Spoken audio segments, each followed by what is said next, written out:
All right. And all right, and with that, we should be live. Hi everyone, hi, I'm Cryptic Hybrid. Welcome to today's live stream. Well, this is a super special Saturday live stream. Usually I don't stream on a Saturday, but you know what? I don't care about the UEFA Champions League. I'm here. What was the name? I'm here. I'm queer, and I'm going to talk to some very interesting developers who are making a game that I've been following for some time now, and I really hope they're close to finishing it. The game is The Night is Grey, and the people here are Tiago and Andre from Whalestork. Hi guys, thank you so much for coming on. Hey there. Hey, thanks for having us. All right, so we're just gonna, because we don't have a lot of time, because football apparently is coming over us. So let's go right in. First, introduce yourselves and tell me a little bit about your studio. Well, I'm Tiago. I'm the main script writer, and co-creator of The Night is Grey. And here is Andre, who is? Yeah, I'm the creative director of The Night is Grey, and I support Tiago with the story. With everything, probably. Come on, because you're an indie team. With everything. I'm sure. Yeah, I'm sure you do multiple things. It's not only one thing. You can't just be like, we help each other with Andre is juggling everything. Andre is juggling with everything and everyone, and trying to coordinate everyone. He's making the game be a reality. That's the thing. And I try to control Tiago not to put too many jokes on the game. That's my main job. Well, depending on what type of game you're making, that could be a good thing or a bad thing. When did Whalestork come about? What's the timeline for you? About 5 years, 6 years ago. Six years ago. Yeah, we have been working on the game for about 5 to 6 years now. At the start, we didn't work as we are working now. It was a small project, but it grew, and now it's full time almost to work on the game. So how was it the beginning? Like, how was The Night is Grey at the beginning? How small it was? Was it the same genre? How did it change? It was very, very simple. The story, I think, remained the same. The main gist of the story that we wanted to tell started on a coffee talk. Me and Tiago were on a cafe, and we were talking about a story that we wanted to tell that had a very specific twist that we can reveal. But it started probably as a mobile game, a very simple mobile game. But it grew, and now it's what you saw and what you played. Well, demo, so hopefully the full release soon. Yeah, fingers crossed. So why a mobile game? Is this your first title? Have you worked on mobile games previously? What's your background? It's our first time making a game. Yeah, look, me and Andrea, we work in advertising, and we met each other when we were working at the same agency, and at the time we became friends, and we both enjoyed video games and lots of things in common. And Andrea told me, like, I would love to make a game one day. Yeah, but I don't know anything about creating games. No. So we started talking about it. We created a story, and then we added some friends that we had around us, and we convinced them, or we fooled them to start working on this with us. I mean, sometimes manipulation, if it's for a good cause. I mean, you know. No, we'll do this in like 1 year or 2 years. Right, yeah. It's okay. That was that kind of talk. I mean, no, you didn't technically lie to them. At that time, it was 1 year. Just to prove that, 6 years later, Yeah, but then things started adding up, and we changed. Why a mobile game? Because we thought it would be easier. But it wasn't. And we since we shared a love for point and click adventures, we thought, well, actually, a point and click format for this story would work even better than what we were thinking. So okay, let's start doing that, because we know that if we study this and we get this friend aboard, maybe we can manage to do it better somehow. Yeah, and we started to go more and more cinematic with the scenery, with the music, with the sounds, with the characters, and we really we had an animator and started the project that that we love to work with the hand-drawn animation. That's complicated a lot because it takes a lot of time to make 12 to 24 frames a second. So, but we committed, and now it's a burden. You're saying it like we committed, so we're gonna suffer through this until it's finished. Yeah. So, with this, so you going in didn't have any experience, making a game. Zero. Okay, that's a big, like, what made you stay with the project, and in terms of its length, as you progressed and it became bigger and bigger, did you ever think, what, maybe we should stop here in terms of the volume of work and just ship something? Or are you like just like, no, we have a vision and we're gonna do it right, and how long it takes it's gonna take us? We thought about it.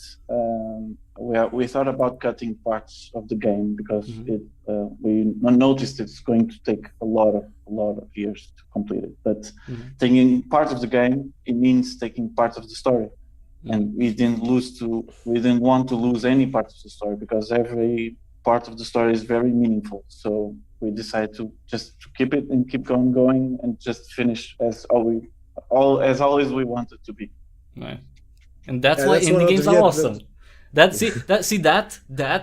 idea that what, we don't want to take out of the story. That's what the story is the main. That's thing why people should follow you and see the Night Great, because you don't want to compromise on it. So that's that's why people should seek you out and wishlist your game and buy it when it comes out, because you don't compromise compared to a lot of the industry. It's like timeline. Okay, you know what I mean. But it's this passion. I think it's something that's going to attract a lot of people. Yeah, it's one of the advantages of being self-published. We have full creative control of it. Of course, there's some disadvantages, and we have our day jobs as well. So all that we're doing, it's working at night or at weekends.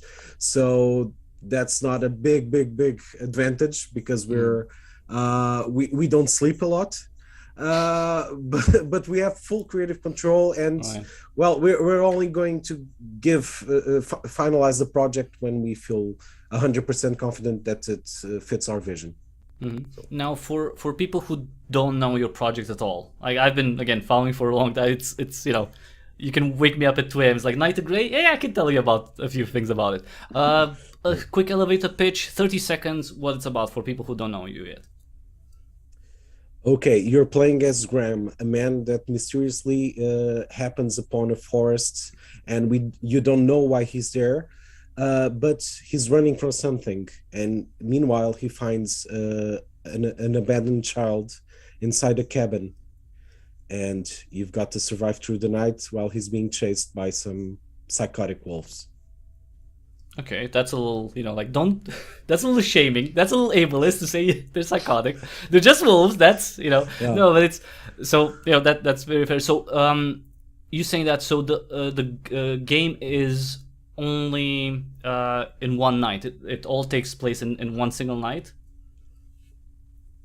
We can't disclose that. Okay, all right. Okay, because that's one of my questions. Is like, okay, how in terms of the timeline, how does this go? Okay, that's fine. No spoilers. So it might be more than a night. Might be okay. I totally understand. Now, tell me about the world. What is it inspired from?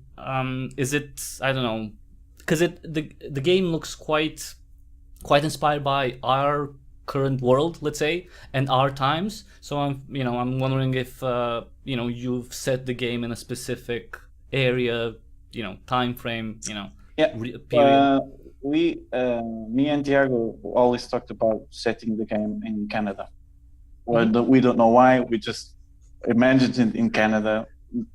We never been there, but We always said it there. And, So and the in a game is- specific area of Canada.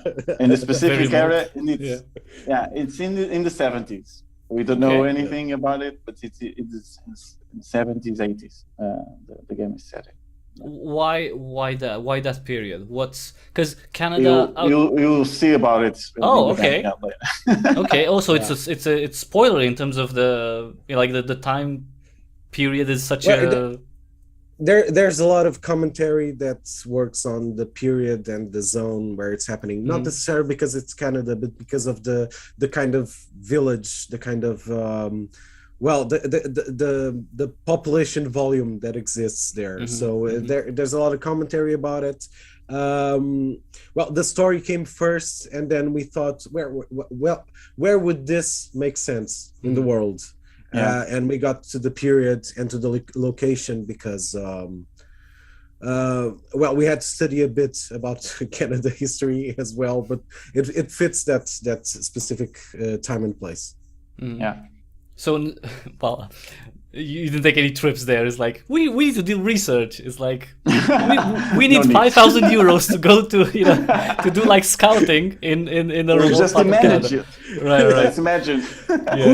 Who needs traveling when you've got Google Maps? Yeah, that's true. Well, I mean, probably now they have like Canadian trails, like Street View and everything. Sure. That's The Canadians will hate us when they play the game and know about this interview. I mean, we don't have this kind of bushes. These bushes don't exist in Canada. they're Canadians. They're usually nice people. They're like they'll sorry. It's like That's why we selected them. Yeah. They won't complain. Yeah, I don't think they complain. I think, truthfully, I think They will actually apologize to us about it. No, they apologize though. It's Canada is not exactly a setting that's used a lot in games, so I don't think it's I think that's an advantage of going somewhere where that have a setting that's not as common. Like New York, or LA, or the classic United States, or the Middle East or whatever. It's a setting more for us creatively, more than for the player, because the player will have some information about being in Canada or this timeline being in the 70s or 80s, but it's not that important for the player. It's just more of a setting of the concept of the game more than anything else. Yeah. So, set in the wilderness. So, is this? Actually, let's talk about the characters, because those are the main interaction that the player has with. So, Graham, what's his story?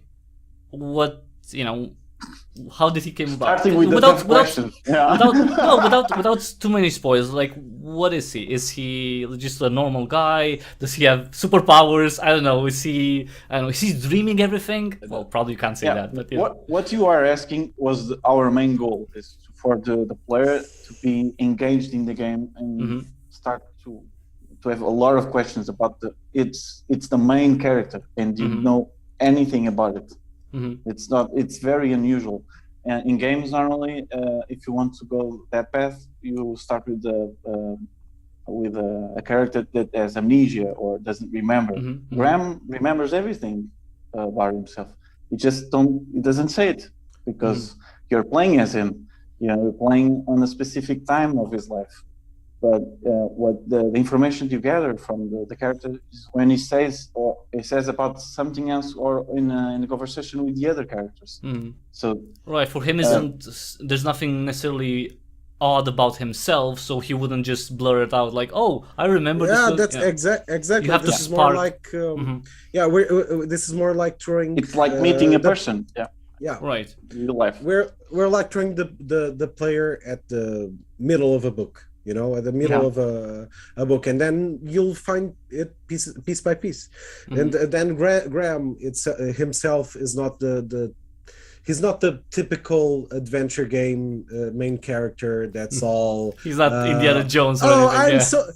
I'm so funny. I'm always like, I'm such a happy guy that's like a bit foolish. No, he's a bit he's a bit different, and that actually is a point that either turns people off of the character, or either bring them in. Because really, have you had he's feedback very depressed, like people have actually told you that like that's off-putting to me the way he's behaving. Yeah, sure. Really? A lot of because the self-deprecating humor, it's very intense in the game, and people will start to feel it's very hot because the main character is something that you look upon, not down upon. So it's weird to play as a character that's really down on himself. He's very morose, and he's very a bit depressed, and he's not well, he's a bit foolish, but he's not happy with it, and he's very conscious about it. So it's a bit of a different character, and then that's why Hannah also comes around, because she's a bit of a big contrast. Yeah, she's a bit of an opposite to Graham, because if the game was all about Graham, I don't think anyone would be able to stand him. Really? Because Hannah is a little child that's very self-reliant, because of several reasons from her life, but she's a lot happier, a bit more cheerful, naive. A bit more active. And they're a good contrast to play on each other. So this contrast are they gonna, let's say, interact throughout the full game? In the demo, right, we start with Graham, and then we discover basically Hannah, and they team up. From that point on, they'll be together throughout the whole game, or will we have sections where they're separated again? There's a lot of times where and you see this in the demo, where there are several times where Graham has to do stuff without the presence of Hannah. What we can tell you is that they both through the game, they both change each other a bit. Why a kid though? Because it's that's what Graham found. That's why. No, but you put in her, like, in terms of you have a very mature character, right? We wanted to break a little bit of the trope of the annoying little kid. People would start playing any game when there's a kid, they assume that it's going to be very annoying. They have to take care of the kid. Graham is more annoying than her. So we wanted to play on that game mechanic and just make the character more self-aware, more very snappy. She can take care of herself, and it's a big contrast for the games or the character trope of the annoying girl. Yeah, but she's still a child, so she is able to be annoying from time to time, as well as adults are. So, I mean, I think most of the compliments that we receive about the game is about Anna. It's they talk about the cinematics and the look of the game, but the more and more I think they talk about the Anna. It's people say finally some kid is well written. Kids talk like this. They're not very. Well, I mean, it just props to Thiago that wrote Anna like that. So. No, but from playing the demo, to me, like I wasn't put off by Graham at all. I thought he was just he was a sad character, let's say. Like he had like something weigh on him, like some I don't know, some tension. I think he was scared, like that's how I perceived him. So to me it wasn't anything like he's not a hero, he's not a superhero or anything like that. He's not gonna crack jokes because he's actually scared.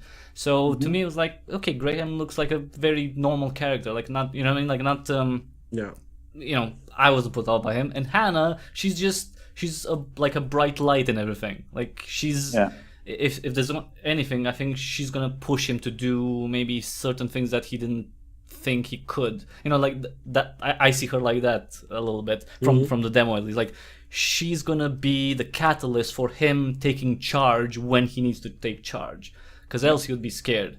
I don't know. Maybe he's gonna fight the wolves to protect her, I don't know, but that'll be, we'll have to see. Now, in terms of other characters that we're gonna see, are we gonna see Hannah's mom, her grandparents, right? Because in the demo there's a mention of them as well. There will be more characters than Hannah, That's all we can say. That's all we can say. It's gonna be like, the wolves are gonna talk. Like, yeah. Okay, so yeah. Go ahead, sorry. More than one character, more than two characters, probably. Yeah. Other humans? Yes. Give me that. Other humans? Humans. Yeah. Okay. Sure, humans. Oh, Jesus. Humans, other humans. Nah, It's gonna be like, it's gonna be mutants. Now, well, I don't know. In terms of the struggle or the goal you mentioned, the wolves are the main antagonist. What else is like going against Graham and Hannah in their situation, right? Because in the demo, at least, we see the wolves somewhere. They're not an immediate threat to them. Are they going to become more of a threat as the game progresses? Are there going to be other dangerous maybe creatures or characters that come in to put them in danger? What I will say is that there are a lot of there's a convergence of stories in our plot, and the location and the time where the story is happening, we consider it a kind of antagonist, because there's a lot of story and background to the place where this is set, and it's all a part of a bigger story. So all of that is kind of an antagonist. The people and the story is a consequence of lots of stuff that happened there, and lots of stuff that happened to the characters previously, and all living creatures there. Yeah. And everything has a meaning. We planted some seeds there and there in the demo, the small ones. Why do you say that now? It's like, now I have to go play the demo just again to see the. There are lots of hidden stuff that. But there are some people that get it. Yeah. And we watch people play on Twitch sometimes, and they sometimes they get it, and we got very proud about it. Yeah, there was this one specific guy that played online that got the meaning of the. Well, he got one of the meanings of. I'm not going to say it. What, the lighthouse or something? The lighthouse or what? I'm not going to say it. Yeah, because there's something with the lighthouse, or there must be something. I don't know. In my view, it's like it's all a dream, and it's Graham is a traumatized guy, and this is his journey to overcoming that. That's my theory on The Night is Grey. It's all in Graham's mind, and it's but obviously we have to wait until the game comes out. Sure. Now, some people said that he was on purgatory, sure, why not? Everything's valid. Yeah, it's a theory. Why not? Sure. I mean, to me, it's like the forest. The forest is a setting. It's like the challenges of Hercules or something. He has to go through this forest in order to come out the other side and be a changed man. Maybe, I don't know. Again, I like that. I like that. Good. Now, in terms of the gameplay, anything that you want to mention in terms of changes that you've done to the classic formula? I know that at least in the demo we need Hannah's input at certain points, but Graham seems to be the main character, the one that has the inventory, the one that can use tools and so on. But is that going to be the same? Is going to remain the same throughout the full game? Yeah, Graham is going to be always the main character throughout the game. One of the main changes that we wanted to do as a start of making this project was to break the template about people assuming that point-and-click games are just about joining puzzles? Items with items. Right. Just putting together. So we wanted to, from the start, to ground all the puzzles in reality. So the demo teaches the player to think in another way, in a simpler way. Because when we saw players, we test with the beta testers, they start getting frustrated because they were assuming that, okay, now I have to place this banana on the keyhole, and then they're really overcomplicating things. So when they started to notice that the puzzles were very grounded and very logic, they found that it was different. So for as a point and click, it's really weird to say, but it's puzzle games with a logic around. The basic example is, oh, you need the writing implement. So some people start assuming, well, this is an adventure game, so maybe I can grab a branch and then I'll burn it somehow, with the coal, this will become. No, what would you do if you needed a writing implement in this situation? How many times in your life that you burn a stick, try to sharpen it and make it a pencil? Okay, if you're in another home for another person, just ask the person that lives there about the pencil. That's simple. I think, or going to the trash to find something, you don't know what to want to find on the trash. So when you know about something that maybe it's a trash, then you go to the trash to find something. If there's no reason to go to the trash, don't go. I mean, with the trash can, I'm sorry, but you put the trash can in an adventure game, you have to look through it. Like that's like it's standard. We did it on purpose. We did it on purpose. No, but it's interesting because you're saying, and I understand what you're saying because your logic. Imagine going through the house and looking at someone just jigging in the trash, and you ask about it. What are you doing? Exactly. I'm looking for something. What? I don't know. Something useful.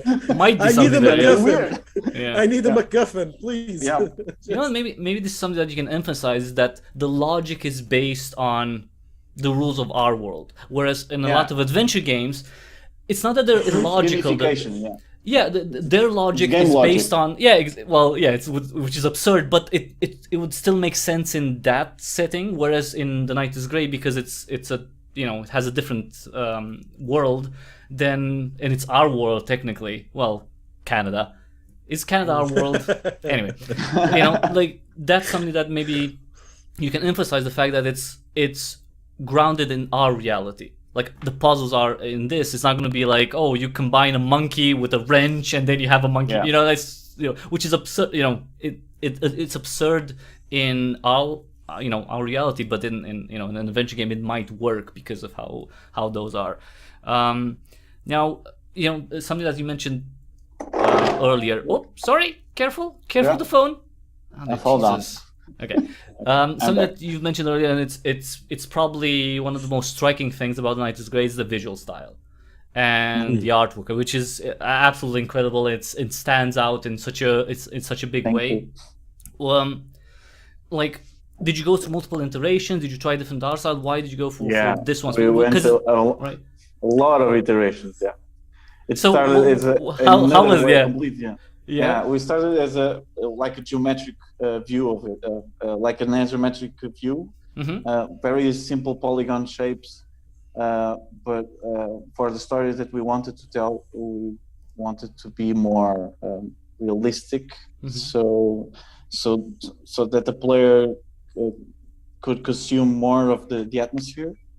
And so we started to work for a concept art design. And when we focused on the first one, we just had to make more 100 of them. So it started what? The game has almost 120 scenes. So in the demo you see almost 12 or 15.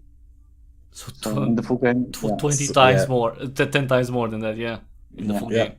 No, it's like it's realism, but it's something off about it. In my view, I don't know what it is, but it's it's like it would the most. I don't know if you agree or not. It made me think of Broken Sword, but in that was almost our goal of it, but not to be full animated, but to make a mix of genres of styles, making the character animated as the old style. It was a big influence. Just for me, Broken Sword was like the main adventure game when I was a kid. So for me, and I love it. So some of the writing is influenced by it, but the visuals, it was we kind of wanted to bring back the feeling you had when you started playing Broken Sword for the first time. Wow, this is like a Disney movie, Right. Yeah. And then if you see it today, it's kind of it's your nostalgia, your mind kind of enhance it a lot, you know. But we wanted to replicate the feeling, at least, of it as well. And the characters kind of the art style is not 100% identical to the background art style, but that's kind of on purpose, because it offsets the both of them when they kind of complement each other in different ways. The backside, the background is more like kind of a living painting, right? Yeah. While the characters are a bit more animated 2D. Yeah.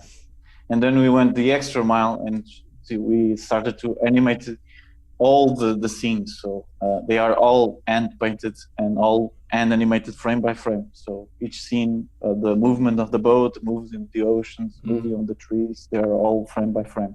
So how many hours for 120 scenes? This is like, too many hours. Yeah. Well, that's, you know, I mean, see, that's why do you go for a Kickstarter to hire another, you know, like animator or something? Like, come on. Yeah, I think just for the demo, I think we have 2,000 frames just for the characters. I think.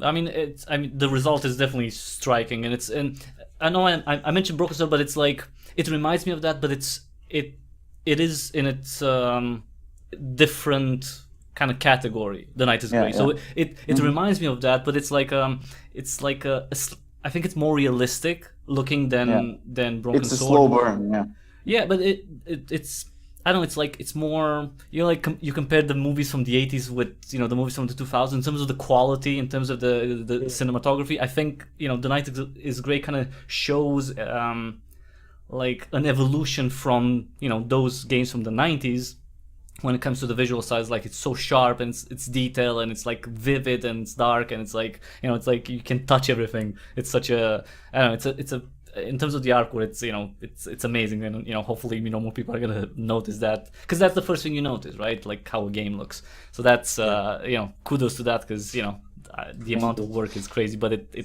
for me, like, I think it pays off. Another thing that pays off, the audio. Like, it's such it's dark and sublime. Those are my two words that I was thinking, like, how do I? Wow. So yeah, it is, because it's like eerie. We're gonna put that like, on the game description. We're gonna put that in the. That's how I see it. It's such like, it's not as covert as other like, you know, soundtracks. I think it's more in your face than in other games. I think it stands out more. The audio stands out a lot more in The Night is Grey. So, you know, what was the plan in terms of the style there? Are we going to see like different themes depending on, you know, where you go? Sure. It's going to be like, you know, for sure, different themes for the game.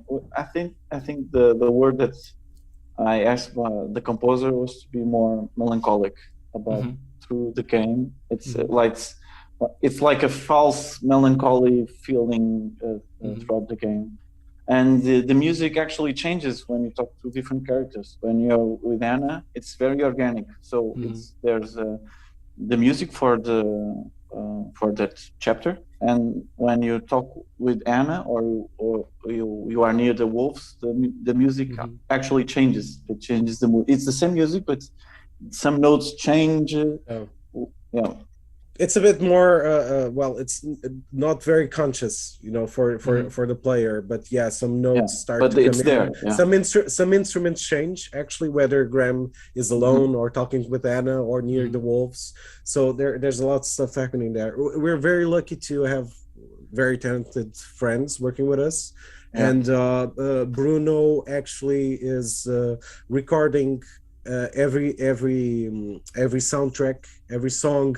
He's recording it in studio with real instruments, so nothing digital, practically. When you hear the cello, it's actually cello. When you hear piano, it's everything. In studio. And every sound effect you hear is also Bruno doing weird stuff with celery or breaking off celery to make the sound of branches and stuff like that. The other day he called me the other day, a few months ago, he called me at 2 a.m. because he found out the perfect squeaking door Really? on the apartment. Listen to this. Come on, it's 2 Oh, a.m. he wanted your input at that hour. It creaks like perfect. It could be the door for the Anna's lodge. Okay, it's perfect. I mean, that's just 2 a.m., passion. man. Yeah, but I mean, you know, if you have someone like that passion is like, you call me at any hour. It's like, yeah, tell me. That's why Thiago said that we are very lucky about that. Yeah, we are very lucky. And are you planning to have the soundtrack alone also released? When for sure. Like, yeah. Okay. We are planning to make a bundle, so you can buy the game with the art book, with some concept art, and you can also buy the music score, the score of the game. Okay, that's. I mean, because I would listen to that. It's just like. It's dangerous though. Like listen to that at night. It's in a sense like I'm not gonna start crying at 2 a.m. because I'm listening to but you know, like I was listening because I was looking back, you know, preparing for the interview. I was listening to the audio and the demo. I was just, you know, I just had the game running, and it was late at night. It was like, you know, it's a heavy feeling because of the music. Yeah, so that I think that works. That worked really well. So you know, again, you know, incredible work. Which, you know, for an indie studio to have such a range and you know, and polish. I mean, I think that's one of the biggest things about The Night is Great. The amount of polish in the demo is you know, incredible. Speaking of, you know, polish, you know, more or less. Tell me what you're using to actually make it. What engine did you choose and why? We always worked. So we started with Unity. So we stick with it because we didn't know how to make a game. So we started to learn about Unity. So we stick with it. So it's Unity. Yeah. Anything custom? Anything that you've had to make specifically for your needs with The Night is Great? I think our programmer added some add-ons specific to adventure games, but it's all in Unity. That's all the program that we use for the game. That's it. And he's still actually learning about it. Yeah, he's still. Oh, you're all learning at the same time. It's like, yeah, you learn Unity. Yeah. It's like, what should I learn? It's like, you know what? I'm going to learn animation. You go for the engine. It's like programming. Yeah. So that's basically And Thiago didn't wrote for any game before, so he's first time. He's learning to write for yeah, we're so just stumbling towards the right direction. That's, in terms of the team working, is every single one of you this your first game? Every single one? Every single one. Really? Yeah. Like wow. Yeah. Okay, that's like how did you convince everyone then? It's like not one person that'll be like, you know what, I have some experience. It's like, no, you're gonna start from zero. In the group, even the programmer and the composer actually don't play any games. They don't play. Sure. So he's programming a game for my logic, for my puzzles, but he doesn't know how to. He doesn't play games, and the composer doesn't know because it doesn't play games. He's just making music. Wow. Yeah. Wow. Yeah, actually, I think that brings new stuff to the table because since we don't have the backgrounds, we're not. Well, me and Andrea, we've always been players, so that's fine. But we have different kinds of backgrounds, so we're not too. We also don't have the experience, but we also don't have the vices. You're not as biased by previous. And we bring different stuff to the table. So the composer can bring a lot of different references, that he loves, and then that brings something to the table. The animator also brings different kind of references that are not from the game world. That's a bit more from other different kinds of animations.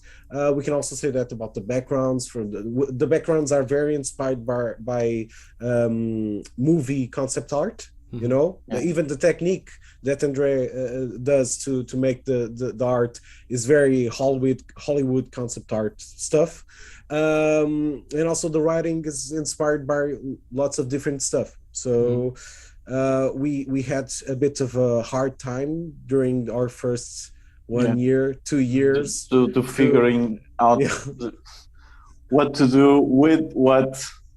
With who? Right. And we had to go back like once or twice and kind of start over. Yeah, we figured out how stuff was done. And how are you now in terms of the workflow? How are you all feeling about, you know, how is this like, at this point in time? How are you, you know, going about the work? Tired. Is it? We're tired. Yeah, but like but efficient. Like it's like it's actually getting along, but it's like no. Just tired. Yeah, we are starting to get the things done. Yeah, for now. We had we had to change the animator because he went for another project. So we struggled to find another animator that to match the same style. So now it's Teresa. Teresa is on board with us.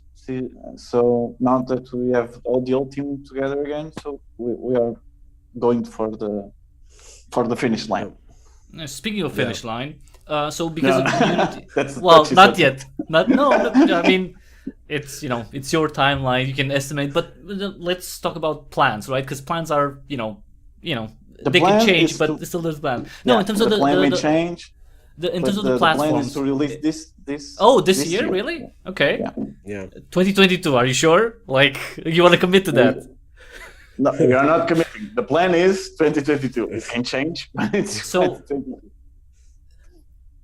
Did the announcement of Return of Monkey Island change anything for you when it came to that plan? No, well, because there was a lot of discussion, from developers like, oh, like it's. I mean, I think it's a good thing. I think it's a good thing that there's that it is coming. It could be a good thing or a bad thing. Yeah.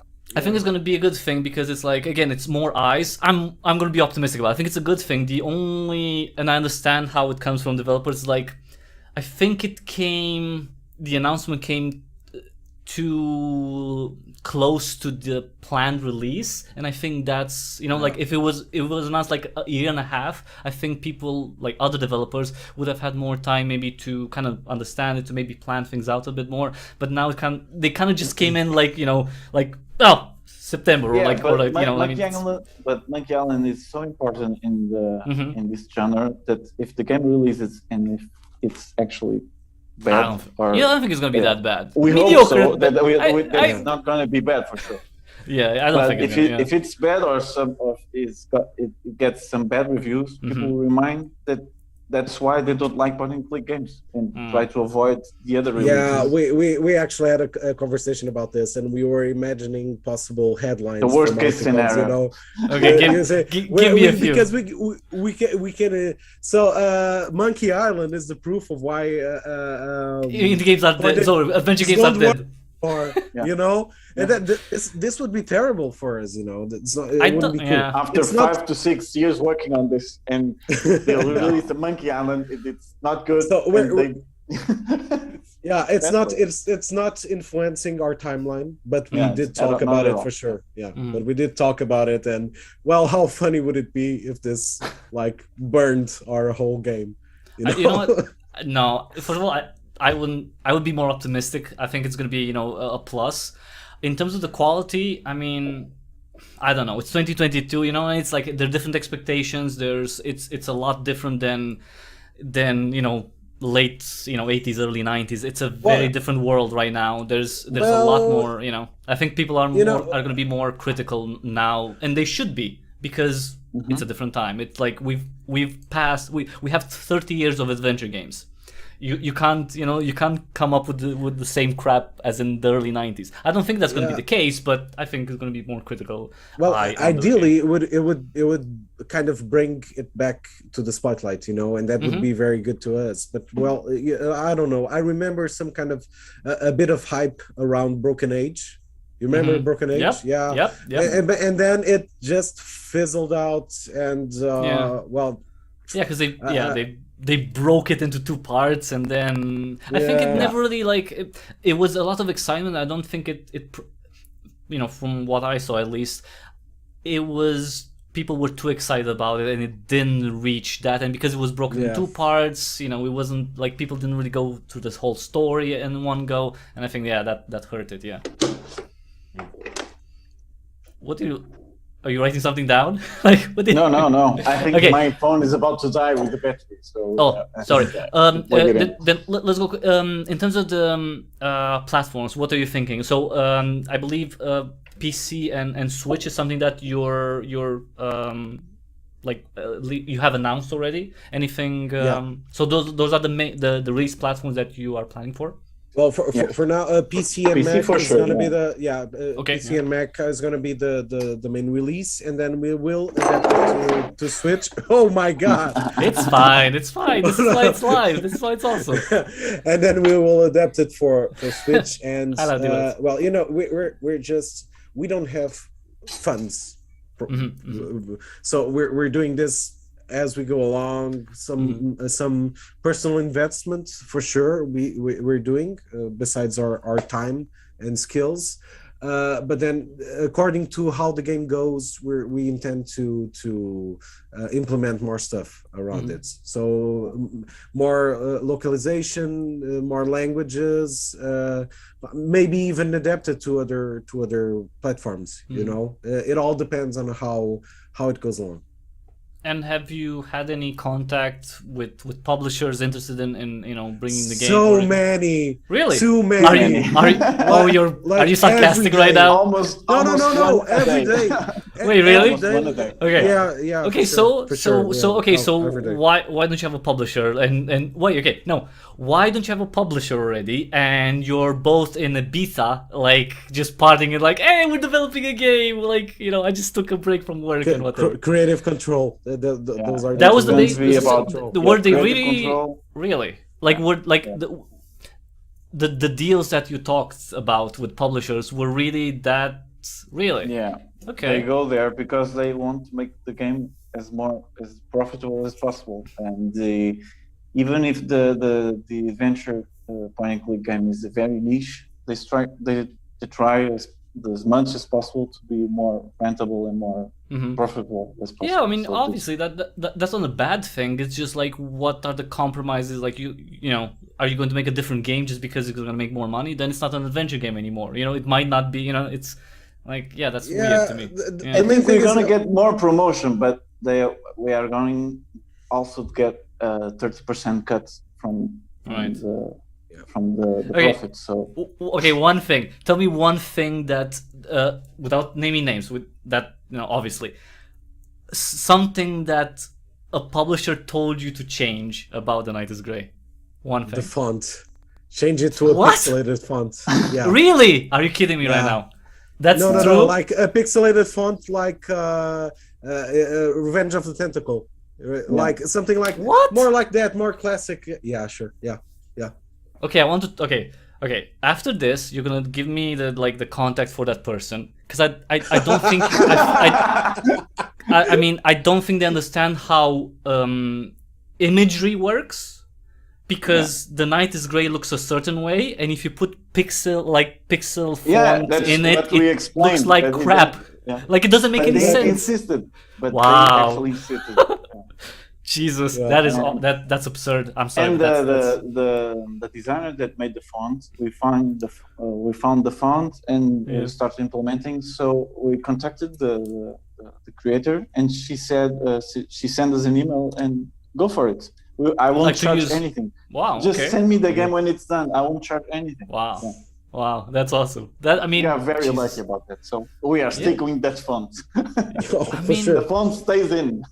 That's such a. But it would look so awful in contrast with the game. I don't understand. An 8-bit font in our game wouldn't. It doesn't make match sense at all. It does, no, with the visual side, it doesn't make any sense. It's like, why would But you want they to make a game to look... make as like the other ones, so it could sell like the other ones. Because it's the classic font, you know. It's Yeah, the the main font classic, of a yeah. But you're not. legendary- But you're not making a. You know what I mean? It's like it's not 1996 anymore. Thank That's what we want to Exactly. explain. Wow. Do you want to be our publisher? I mean, seriously, if I had enough money, I would publish so many games. I'm not joking. I would not even take like that big of a cut because I just want because this is bullshit. That's so. I'm sorry, but that's crazy. That it would look so out of place. Like people would be put off by that. Anyway. You know, this is like you know, like those commercials for mobile games that look nothing like the game. It's exactly that. It's like Yeah. Okay, that's weird. Anyway, that's quickly, because I'm sorry, I know I'm keeping you more than so I apologize. You know, how is it? It's better to ask for forgiveness than beg for permission.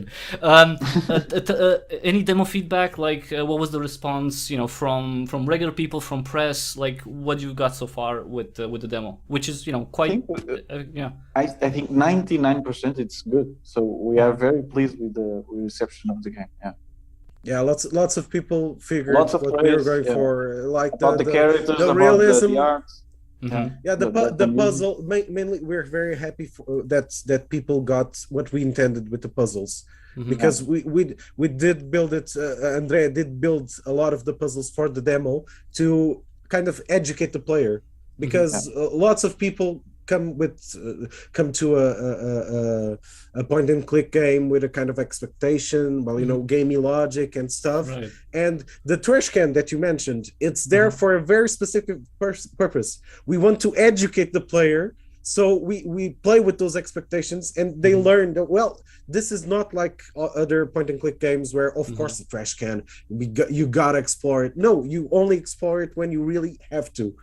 You know, and of course that you're going to think how to create the writing implements with nothing, but no, don't do that. Do what you would do on a real life scenario. So the demo is there. The first chapter of the game is there to educate the players, and we're very happy that people really actually looked got at it. it and okay, I get it. These puzzles are very reality based, and of course we're very happy that people love the visuals, because they're very much hard work. And they are really intrigued with the story, because we tried our best to make it the more intriguing as possible, and the characters, they actually love the dynamic between Anna and we read all YouTube comments for people that have different theories, and we love them all.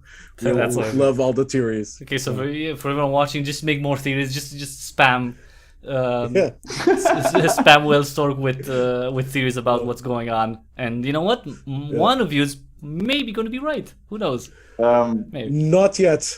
I mean, you wouldn't confirm, obviously, but you know, sure. No one, just probably one guy just barely scratched around the bush. Almost.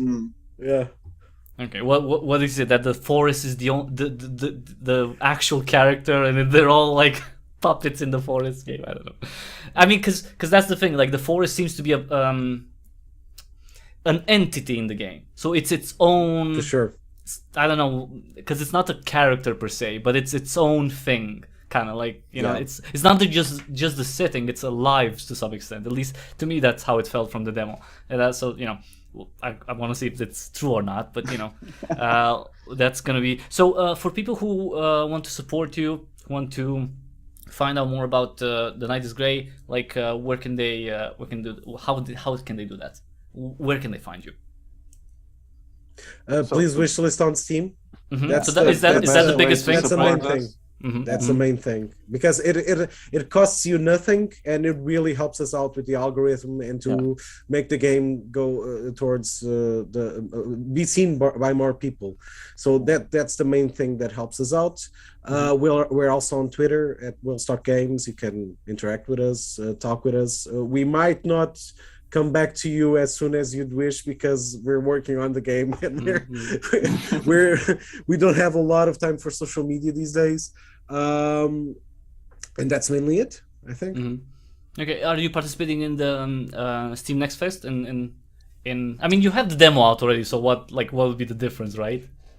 Yeah, we have participated on it on the. I think this year we're gonna, and also in the Day of the Devs with Team Schaefer. Right. Yeah. We did it 2 years ago.